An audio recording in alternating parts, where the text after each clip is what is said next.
देखो भाई, linear magnification क्या होता है, जैसे मिरर में था उसी टाइप से है ये भी। Linear magnification height of image divide by height of object. एक फार्मूला ये था आपके पास, मिरर में भी था, लेंसेज में भी है, सेम ही है। दूसरा फार्मूला था magnification minus V by U in case of mirrors.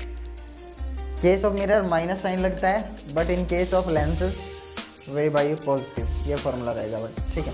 Magnification क्या है आपको पता है, बताने की जरूरत नहीं। मैग्नीफिकेशन का मतलब क्या है, लीनियर मैग्नीफिकेशन मतलब इमेज जो बनी है वो कितने गुना बड़ी है ऑब्जेक्ट से, लीनियरली, बस।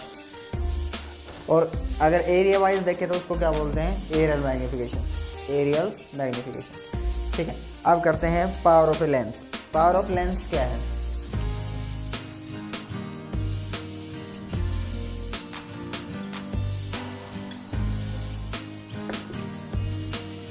पहले भी बताया था मैंने, power of lens is reciprocal of its focal lens, ठीक है।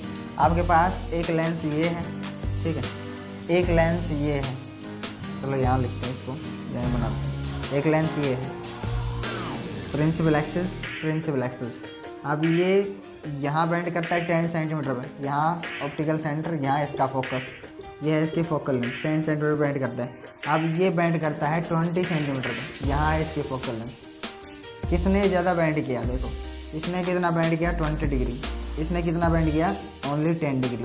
तो जो ज़्यादा बेंड करेगा उसकी पावर क्या होगी, ज़्यादा। तो ऊपर वाले की पावर क्या है, ज़्यादा। तो ये क्या दिख रहा है आपका, फोकल लेंथ छोटी होने से वो power is inversely proportional of A focal length of a lens. Power of lens क्या है, अगर आप देखो तो एक लेंस की किसी रे को मोड़ने की जो कैपेबिलिटी है या जो एबिलिटी है, वही क्या है उसकी पावर, समझ में आएगा, कितना एक रे को बेंड कर पाता है, ठीक है। अब पढ़ते हैं पावर ऑफ कॉम्बिनेशन, ये तो आ गया समझ में, रेसिप्रोकल ऑफ फोकल लेंथ। और अगर आप यूनिट पूछो, यूनिट, ऐसा unit of power is dioptre, ऐसा unit of power of lens is dioptre, ठीक है। उस टाइम पे आपको एफ कहाँ कैसे रखना है, मीटर में, याद रखना है इसे। अगर आपका फोकल लेंथ सेंटीमीटर में है तो मीटर में रखो, तभी आंसर किस में आएगा, डायोप्टर में। और अगर फोकल लेंथ निकालना है, फोकल लेंथ, तो 1/p, यानी कि पावर आपका किस में होगा, डायमीटर में। पावर आपका डायमीटर में है तो आपका आंसर किस में आएगा, मीटर में। फिर उसको किस में कन्वर्ट करना है, सेंटीमीटर में, समझ में आ गया, बस। अब करते हैं power combination of to lenses या कॉम्बिनेशन ऑफ लेंसेज। लेंसेज को कंबाइन किया जाता है तो उसको क्या बोलते हैं, कॉम्बिनेशन ऑफ लेंसेज। दो या दो से ज़्यादा लेंसेज को कंबाइन किया जाता है, 2 और more than 2 lenses are combined, किस लिए, टू मैग्नीफाई द इमेज।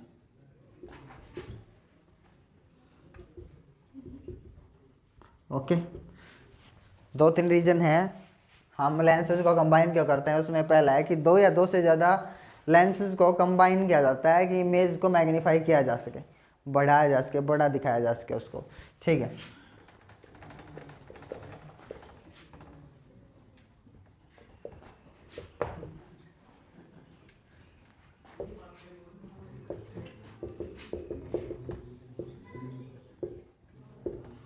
दूसरा रीज़न क्या है, ऑब्जेक्ट के रिस्पेक्ट में इमेज को कैसा किया जा सके, सीधा।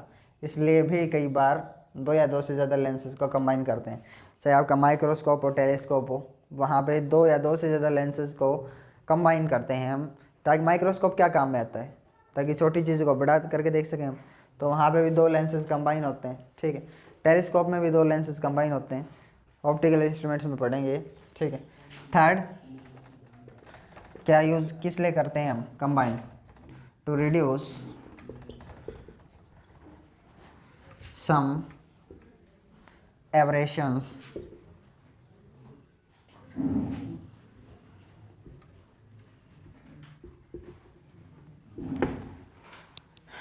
एब्रेशंस को रिड्यूस करने के लिए। एब्रेशंस होती हैं कुछ प्रॉब्लम्स, जैसे कलर रिलेटेड या फिर इमेज फेंट बन रही है, शार्प बनाने के लिए, वो एब्रेशंस हैं, उनके बारे में बाद में पढ़ेंगे। लेकिन इन सब तीन चीज़ हो गया, जो तीन आपको रीजन दिख रहे हैं ना, ये तीन रीजन, इसलिए लेंसेज को क्या किया जाता है, कंबाइन किया जाता है।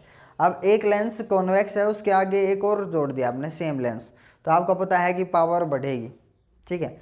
अगर एक कॉन्वेक्स दूसरा कॉनकेव तो पावर डिक्रीज कर जाएगी। ओरली तो पता है, यहाँ भी देखते हैं पावर घटेगी कि नहीं।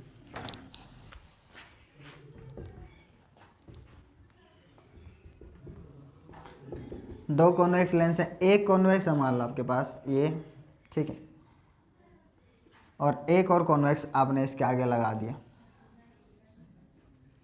चलो एज्यूम करते हैं ये इसका ऑप्टिकल सेंटर C1 C2, यहाँ ये लेंस L1, ये लेंस L2, C1 C2 से पास होने वाली लाइन प्रिंसिपल एक्सेस। अगर ऑब्जेक्ट यहाँ है, एक रेज ऑप्टिकल सेंटर से जाएगी, वो एज इट इज बिना रिफ्लेक्ट करे सीधी पार होगी। अगर ऑब्जेक्ट यहाँ है, उससे एक रे ऐसे जाएगी, इसके अकॉर्डिंग इमेज कहाँ बननी चाहिए थी, यहाँ। अगर अकेला सिंगल लेंस होता तो इमेज बनती I डैश यहाँ, ठीक है।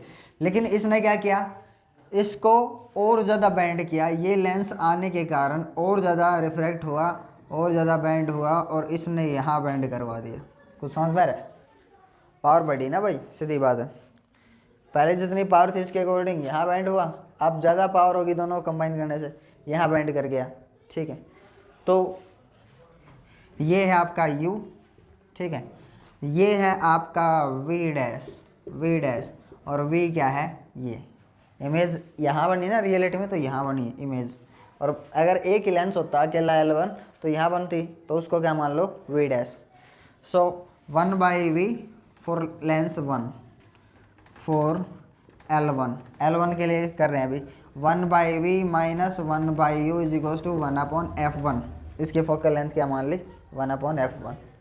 सो देखो 1/V, V क्या है इसके लिए, V dash.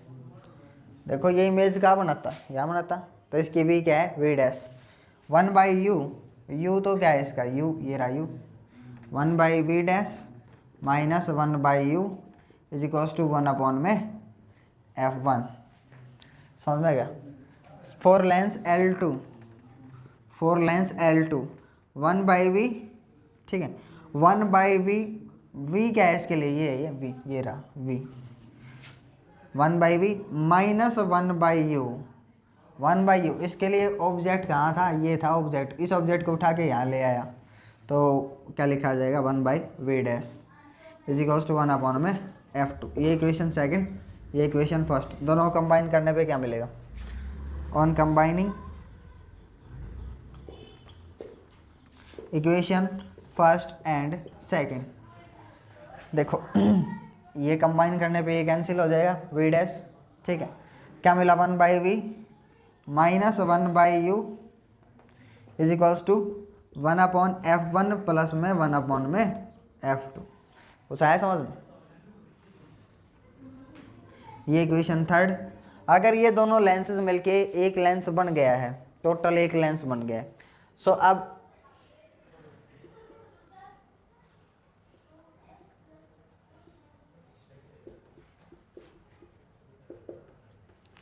L1 plus L2 क्या बन गया है, टोटल एक लेंस बन गया है, उसके लिए 1/V, V तो यही है इसका, यही इमेज बनाई, minus 1/U is equals to 1/F, total focal length है ना। आपको इस थर्ड इक्वेशन को और इसको फोर्थ इक्वेशन को कंपेयर करना है।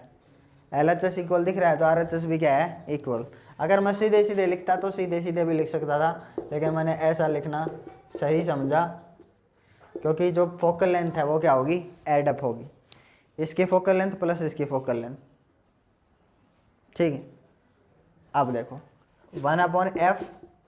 1/F तो पावर होता है ना, हाँ। अब इसका एलसीएम लो आप, F1 इंटू F2, पलटो इसको, या फिर एक बार इसको देखो, ये F1 से F1 कैंसिल, F2 प्लस में क्या आएगा, F1, पलटिए इसको, F1 इंटू F2 अपॉन में F2 प्लस में F1। समझ में आ गया? अगर पावर की फॉर्म में लिखना चाहते हो तो F2 plus F1 into F2 ऐसा लिख सकते हो, और अगर आप फोकल लेंथ की टर्म में तो इसको पलटो, तो ये भी पलट के ऊपर आ जाएगा रिजल्ट। एक कब है ये रिजल्ट आपका, जब दोनों आपके लेंसेज क्या हैं, कॉन्वेक्स। ठीक है, अगर इसी रिजल्ट को आपने लिखना है, आपके सामने एक लेंस है कॉन्वेक्स और दूसरा क्या है, कॉनकेव, तो फिर कॉनकेव या कॉन्वेक्स के लिए ये इक्वेशन क्या हो जाएगी, F1 इंटू F2 और नीचे F2 माइनस में F1। समझ में आएगा, एक लेंस कॉनकेव एक कॉन्वेक्स।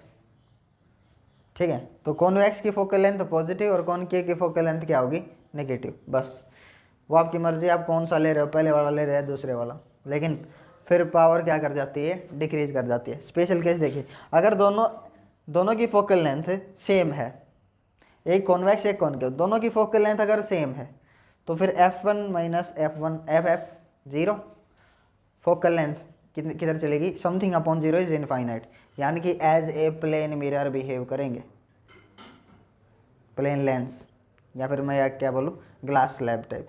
ठीक है, हाँ अब देखो, अगर F2 बड़ा है और F1 छोटा है तो फिर नेट जो फोकल लेंथ आएगी पॉजिटिव आएगी, उसके कारण कैसे बिहेव करेंगे, कॉन्वेक्स लेंस की तरह।